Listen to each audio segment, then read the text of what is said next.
Ouais, justement, hein, la Suisse va mettre en place un plan d'aide à l'économie. Ils vont sortir 45 milliards pour aider les petites et les moyennes entreprises. Est-ce que tu trouves qu'elle en fait assez? Est-ce que tu trouves que ça sera suffisant pour la suite? Est-ce que tu trouves que c'est normal qu'on puisse sortir 45 milliards aussi comme ça, alors que parfois on demande de l'aide? Oui, c'est, j'arrive même pas vraiment à me rendre compte ce que c'est que 45 milliards pour un pays comme la Suisse. Ça me semble des sommes astronomiques. C'est trop tôt là aussi pour en parler. Ça m'intéresse directement parce que je fais partie des petits acteurs économiques du tissu PME qui attendent beaucoup. Pour l'instant, je suis en attente. Je sais même pas si je vais faire banqueroute dans quelques semaines ou si le grand gentil État va venir me sauver.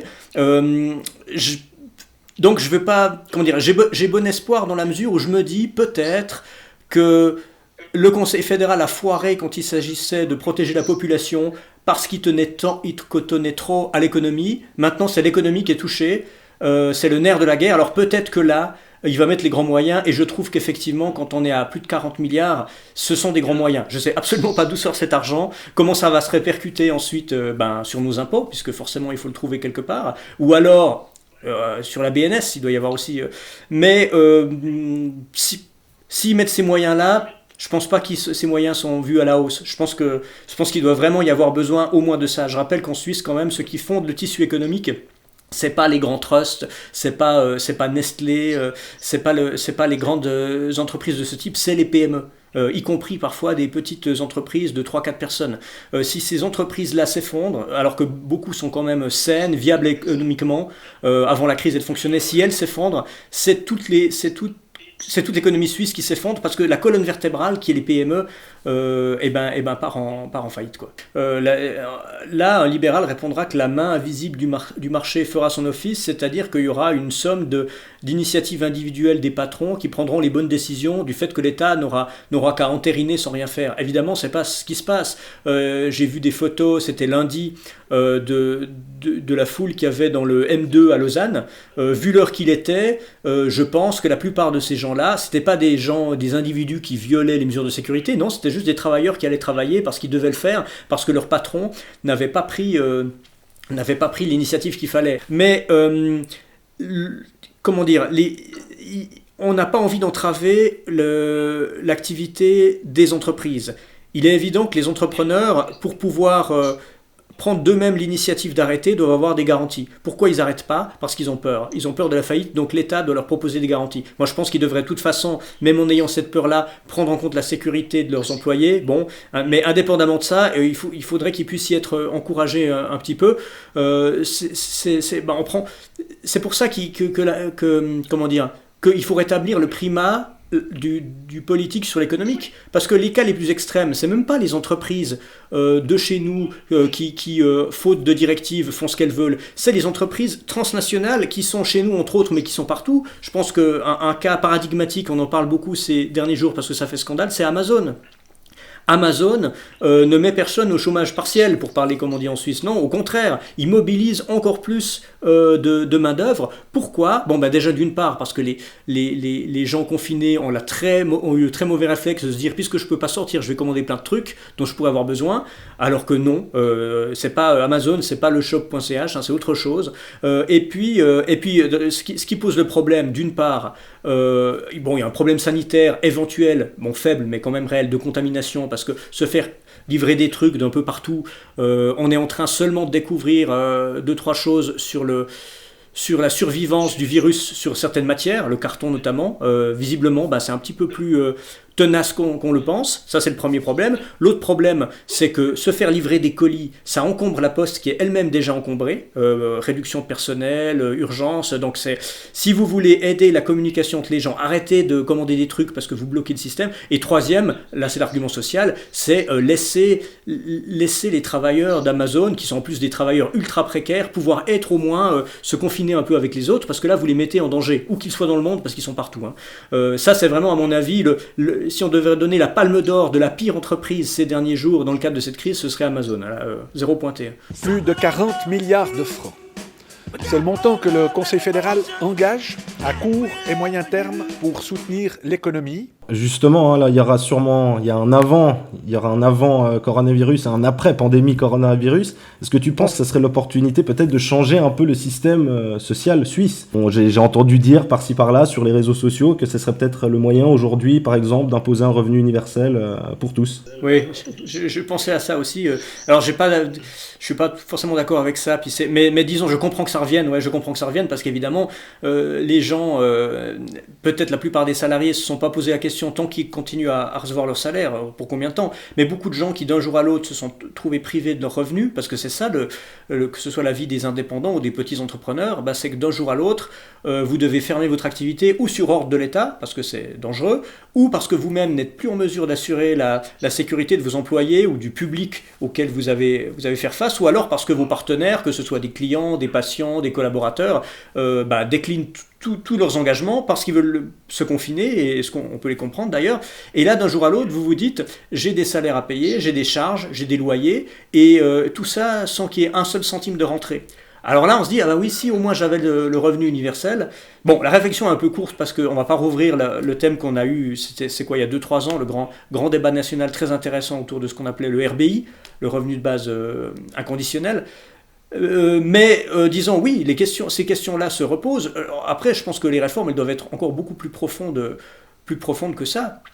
C'est la faillite du système libéral. Il y a cette réflexion économique qui s'articule avec une réflexion écologique au sens large, parce qu'à quelque chose malheur est bon, on a vu que cette crise amenait aussi son lot de bonnes surprises, pas étonnantes, mais qu'il est toujours bon de rappeler, qui en fera peut-être réfléchir certains, c'est-à-dire que ce soit en Chine, en Italie, ou même ensuite reporté au niveau mondial, il y a eu des baisses impressionnantes d'émissions de gaz à effet de serre.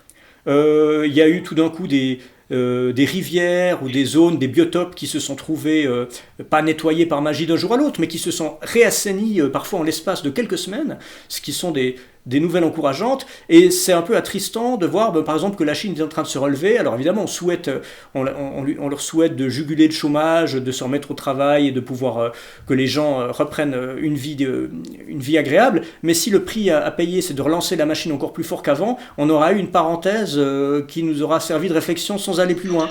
Je pense vraiment que de toute façon, faire la critique de fond du capitalisme, c'est s'attaquer au problème environnemental. Clairement, cette histoire de virus nous interroge aussi sur la question du réchauffement climatique, sur la question des effondrements en chaîne, puisque je pense que c'est un jeu de domino, c'est que le début d'autres effondrements qui seront énergétiques, qui seront environnementaux, qui seront économiques, qui seront migratoires, enfin je ne sais pas, il y a tout ça est tellement interconnecté.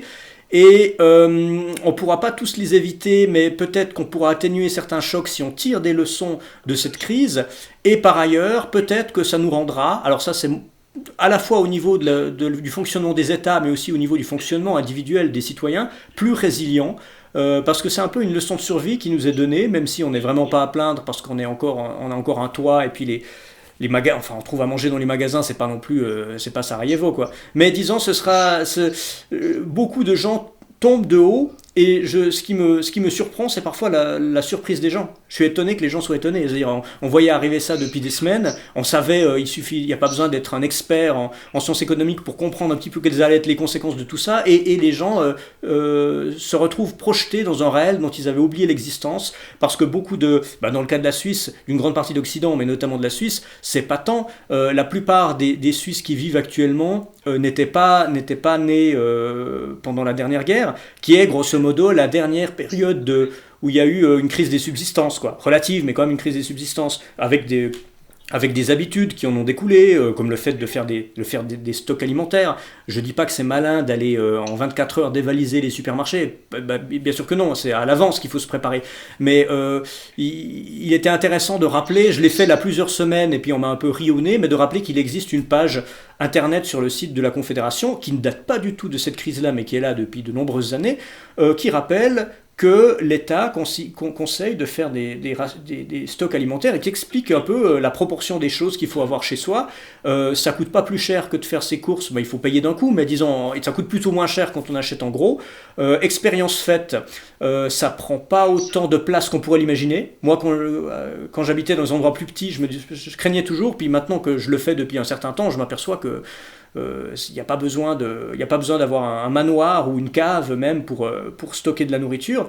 Et c'est une habitude, c'est pas nouveau en fait, jusqu'à nos grands-parents, c'était une habitude que les gens avaient, pas forcément alors pendant la guerre froide notamment, parce qu'il y avait toujours des craintes ou d'invasion ou de guerre, mais même avant, même en situation de paix, il y avait toujours le risque d'une mauvaise récolte, d'une disette temporaire, d'une voie de communication qui serait accidentée, qui ne permettrait pas le transport de marchandises, un été un peu trop chaud, une pluie un peu trop abondante, qu'importe. Ça fait partie de la vie, c'est pas la guerre, c'est juste la vie ordinaire. Et la modernité, notamment toute la période de l'après-guerre, les 30 glorieuses, et puis tout ce qui s'est ensuite cristallisé idéologiquement dans la pensée de 68, nous a fait perdre un peu de vue ça, et beaucoup d'entre nous ont vécu dans cette parenthèse enchantée, en se rappelant que ce n'était qu'une parenthèse, et que les conditions de vie réelles qui ont été celles de tous les peuples pendant tous les temps, à quelques exceptions près, sont celles-là. C'est juste un épisode parmi d'autres. Hein. Oui, donc en gros, hein, on est resté un peu dans ce confort, en ignorant en fait un peu les dangers réels qui pourraient nous entourer. Parce que c'est vrai, hein, la Suisse a souvent été épargnée par entre guillemets les grosses catastrophes, le terrorisme par exemple, ou voire même les épidémies. Et c'est vrai que ce que tu dis est très intéressant. Depuis un certain temps, depuis des décennies maintenant, aujourd'hui, on a peut-être perdu cette habitude aussi, entre guillemets, bien sûr, hein, du danger. Et c'est aussi pour ça, à mon avis, que c'est de là que vient la confiance un peu pavlovienne que la plupart de nos concitoyens ont dans nos autorités, notamment nos autorités fédérales. Ça me surprend. Moi, j'ai toujours été plus ou moins dans l'opposition, donc j'ai peut-être tendance à me méfier ou à critiquer plus qu'il ne le faudrait, mais je pense que, parce que c'est là où il y a une différence entre la Suisse et la France, il n'y en a pas tant que ça, mais ça c'en est une qui est importante. Les Français n'ont pas été plus prévoyants que nous, mais ils ont été quand même plus critiques, par habitude d'être critiques, et puis après 1 an et demi de gilets jaunes, de toute façon, tout ce que peut dire Macron est soumis à la critique, et c'est tout à fait légitime. Et ce qui est arrivé après leur a donné raison, ils ont raison de se méfier. Et nous, on avait tort de ne pas nous méfier suffisamment, parce que, comme tu l'as dit, beaucoup notamment ces dernières 60 dernières années, en gros, on a, et puis même avant, puisqu'on considère qu'on n'a pas été impliqué directement dans les guerres mondiales, donc on s'en est très bien sorti, c'est vrai, et on a tellement l'habitude de penser que pour telle ou telle raison, que ce soit via la neutralité, via notre situation géographique, nos réserves, ou simplement la sagesse de nos élites, on a pu échapper à tout ça.